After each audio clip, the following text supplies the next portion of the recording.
I'm talking to Heather McQueen this morning.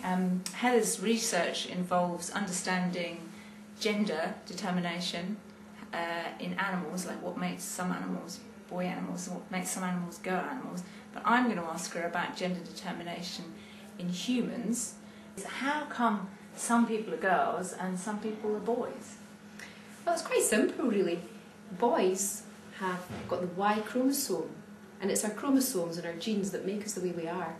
And on the Y chromosome, there's a gene for a boy.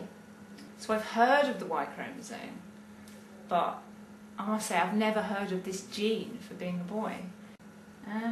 Where does that chromosome with that gene on it, where does that come from? Well, boys get that chromosome from their dads. So all men and all boys have got the Y chromosome and no girls have.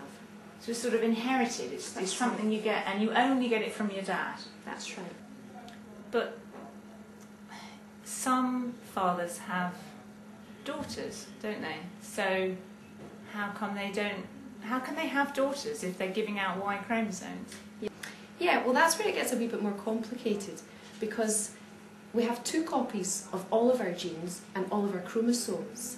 And when it comes to the genes and the chromosomes that make you a boy or a girl, we have 2 copies of those as well. And boys have got a Y chromosome, which is what makes them a boy, but they've also got an X chromosome.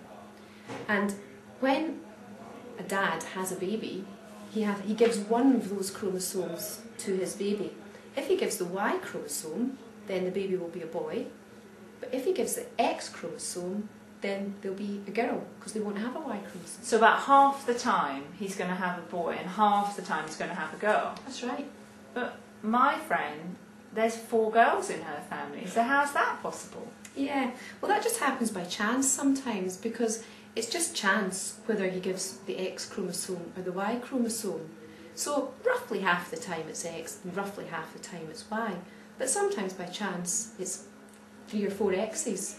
And it's a bit like rolling a dice. Sometimes you could roll the same number 3 or 4 times just by chance. So this boy gene that's on the Y chromosome, I mean it's just one gene. How does it work to make you a boy? How does it make a boy, just one gene? It seems like a lot to do. Clearly it's quite difficult to make a boy or a girl. They're quite complicated things, boys and girls. Especially girls. And yeah, it takes more than one gene to make a boy or a girl. And it actually takes lots of genes all working together to do that. But the thing about this this boy gene that lives in the Y chromosome that I'm talking about, is that it's like the master switch gene. It's like the gene that starts the whole process going. It talks to other genes, and then those other genes talk to more genes. And it's a bit like dominoes. If you do that trick that people do with dominoes where they lay them all out in a row. Oh yeah, I've seen that. And they stand them on their edge, close to each other, and then you flick the first domino and the whole set of dominoes will fall over one after the other.